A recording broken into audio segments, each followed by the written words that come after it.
इगतपुरी नगर परिषद निवडणुकीत प्रभाग क्रमांक 3चे एकनाथ शिंदे गटाच्या सौ वैशाली सतीश करपे यांनी उमेदवारी अर्ज दाखल केल्यानं त्यांचा विजय निश्चित मानला जातोय।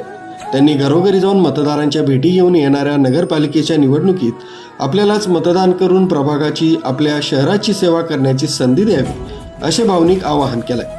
वैशाली सतीश करपे इगतपुरी नगर परिषद प्रभाग क्रमांक 3 मधनं शिवसेने या पक्षाकडनं उमेदवारी करत आहे।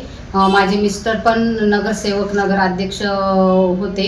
त्या काळात त्यांनी भरपूर इगतपुरीमध्ये भरपूर त्यांनी कामे केलेले आहे आणि यावेळेस मला चान्स भेटला म्हणून मी पण महिलांचे प्रश्न सोडवणार आहे आणि इगतपुरीचा विकास कसा होईल याचे प्रश्न मांडून मी प्रयत्न करणार आहे।